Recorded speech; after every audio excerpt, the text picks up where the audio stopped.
Yang namanya tobat, tobat itu adalah penyesalan. Yang tidak ada penyesalan tidak akan bertobat dia. Tapi orang bisa menyesali dosa itu kalau dia sadar.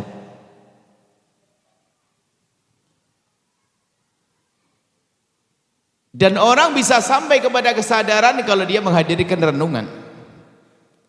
Artinya langkah pertama untuk tobat itu adalah kita merenungi tentang keadaan kita. Jujur, mata kita sehari ini melihat apa? Kita merenung. Lisan kita ngomong apa? Yang di hati kita apa sih yang bergolak? Apa yang kita merenungi diri kita. Dan kita harus bisa dong. Kita harus buat catatan-catatan semacam itu. Jangan sampai kita merasa tidak punya dosa, sebab dosa yang paling dosa adalah manusia berdosa tapi tidak pernah merasa dosa. Ini repot orang begitu. Tapi baginda Nabi merasa bersalah padahal tidak salah. Oh, itu hebat. Sehingga beliau perlu istighfar 70 kali dalam sehari bukan karena kesalahan mereka. Orang pangkat tinggi bukan dosa tapi beristighfar. Hanya gara-gara terlambat tidak bisa tahajudan, bangun malam, pagi nangis dia. Istighfar karena apa? Dia merasa bahwasanya semalam tidak bisa melakukan sunnah tahajud. Padahal bukan kewajiban karena pangkat tinggi. Sudah merasa bersalah. Nah, sekarang Anda perlu merenungi diri Anda sendiri. Dan di saat Anda menemukan sudah sampai derajat Anda sadar bahwasanya kita melakukan dosa itu, supaya Anda tidak putus asa, gantungkan harapan Anda dengan kasih sayang Allah. Langsung Anda lihat Allah Maha Pengampun dan Allah Maha Pengasih. Supaya Anda tidak menunda tobat. Sebesar apapun dosa seorang hamba, sungguh mudah bagi Allah untuk mengampuninya. Maka kami sampaikan kepada siapapun yang hadir di sini, jika memang Anda pernah melakukan dosa, bahkan mungkin dosa-dosa, bahkan dosa-dosa besar, ingat, sebesar apapun dosa yang Anda lakukan, pengampunan Allah lebih agung dari itu semua, dengan catatan Anda menyadari itu semua dan Anda memohon ampun kepada Allah. Sederhana, at-taibu minadz-dzambi kaman la dzambalah. Maka segera bergegaslah, jangan sampai dicabut nyawa kita sebelum diampuni. Kalau kita meninggal belum diampuni dosa kita, dosa akan tampak di alam barzah. Mengerikan alam barzah. Belum lagi nanti sampai kita dibangkitkan di padang mahsyar, memperlambat langkah kita, mempersulit jalan kita, menjadikan siratal mustaqim sempit sehingga kita akan kecebur, naudzubillah. Maka mumpung masih nyawa ada di kandung badan kita, jangan menunda tobat, jangan nunda esok hari. Malam ini juga ayo kita renungi diri kita sendiri. Makanya jangan sibuk ngurusi dosa orang, merepotkan kita. Sibuklah dengan kesalahan pribadi, sibuk dengan kesalahan diri. Ingat banget memohon ampun kepada Allah setiap saat, dan istighfarlah, istighfar yang serius, istighfar atas dasar kesadaran kalau kita pernah melihat yang haram, berucap yang haram, ada melakukan yang haram, lalu kita memohon kepada Allah, astaghfirullahaladzim, ya Allah ampuni aku, ya Allah wahai Zat yang Maha Agung. Pastikan Anda sudah bisa. Ambil tempat yang sepi nanti malam, ambil air wudhu, lakukan sholat 2 rakaat.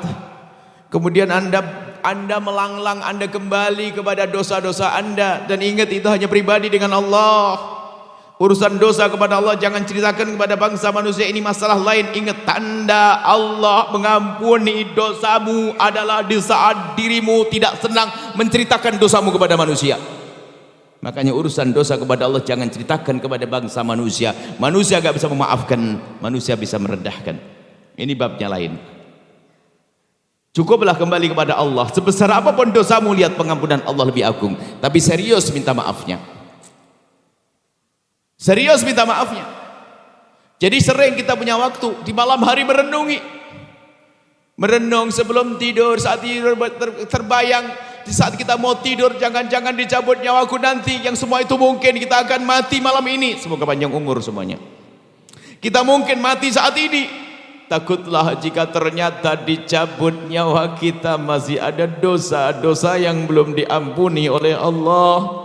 Kalau dosa belum diampuni artinya akan tampak di saat kita berada di alam barzah. Tapi sebesar apapun dosa seorang hamba, kalau dia serius minta ampun kepada Allah, Allah janji akan mengampuni. Dan Nabi menjelaskan, at-taibu minadz-dzambi kaman la dzambalah. Orang bertobat dari dosa seperti orang tidak punya dosa. Masuk alam barzah terang. Jadikan alam barzahmu terang, jangan gelapkan dengan dosa. Dan jangan berkata tidak punya dosa.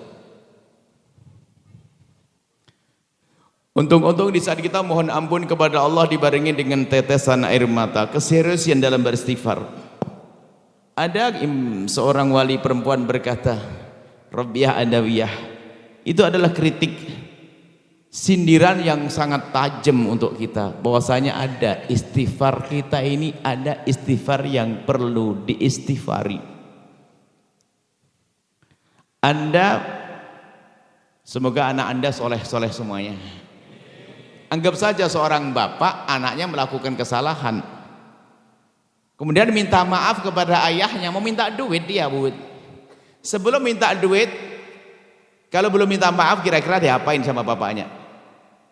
Ya malah kalau sudah merasa bersalah, punya hajat dengan bapaknya, ngapain adabnya? Minta maaf dulu kan? Abah mohon maaf. Setelah dimaafkan baru minta. Belum dimaafkan minta, bah minta duit, kurang ngajar kau, salah belum sadar, gitu. Atau dia minta maaf, tapi apa? Ayahnya di situ, dia minta, ya maafin saya ya. Kurang ngajar bener ente ini, minta maaf mukanya kau buang ke sana. Itu dengan manusia saja nggak pantas. Bagaimana kita dengan Allah minta maaf tapi tidak menghadap kepada Allah? Apa tidak perlu diistighfari lagi itu istighfar? Pastikan Anda sesaat saja Anda menghadap kepada Allah, astaghfirullahaladzim, yang itu ya Allah, astaghfirullahaladzim, yang itu ya Allah. Anda sebut dosa-dosa Anda di hadapan Allah. Sayyidina Umar mengingatkan, berusahalah engkau menangis yang istimewa adalah di saat engkau sembunyi. Orang bukan dilarang menangis di depan manusia, tapi ketahuilah bisa saja menangis di depan manusia menangis buatan. Ada orang gampang cengeng kan bisa, tapi bukan dilarang. Akan tapi tanda keseriusanmu, ketulusanmu dalam menitikkan air mata adalah di saat di kamar yang sepi. Bahkan seorang istri menangis, suaminya pun tidak tahu. Suami menangis, istri tidak tahu. Tapi serius itu tangis yang menjadikan sebab mata tidak akan diseksa. Kullu ainin bakat yaumal qiyamati. Semua mata itu nangis nanti di akhirat karena banyak dosanya. Illa ainun bakat min khasyatillah, kecuali mata yang waktu di dunia pernah mencucur karena merasa bersalah dan berdosa, kemudian memohon ampun. Maka Sayyidina Umar mengingatkan, menangislah kau di saat kau mohon ampun. Kalau nggak bisa menangis bagaimana? Ya berusaha dong, tangis. Berusaha menangis-nangiskan dia menangis sambil mengingat dosa. Saat sendiri ya, bukan depan orang. Kalau ada orang mah gampang, teman-teman tetangganya nangis, ikut nangis, ketularan dia. Bukan itu. Katanya, jika engkau belum bisa menangis, maka berusahalah terus untuk menangis. Jika belum bisa menangis, berusahalah terus untuk menangis. Belum bisa menangis, berusaha terus untuk menangis. Kalau belum bisa menangis, menangislah engkau karena engkau telah tidak bisa menangis, karena sungguh keras hatimu. Ini perlu kita mencoba di saat sendiri. Semua kita ini berdosa, hei hamba Allah. Yang berbicara banyak dosa, hanya Anda jarang kumpul dengan saya, maka Anda tidak tahu saja. Kita semua punya dosa. Ini nasihat bukan untuk Anda saja, saya juga perlu nasihat. Dan sebetulnya kalau kami ngomong begini itu sudah untuk kami. Sebab kalau saya ceramah sendiri depan cermin juga nggak enak. Makanya saya ngomongin orang, maksudnya saya ngomongin diri sendiri. Bukan berarti saya sudah nggak ada dosa. Banyak salah saya, banyak dosa saya. Maka harapannya nanti sekaligus kita minta mohon didoakan agar Allah ngampuni saya.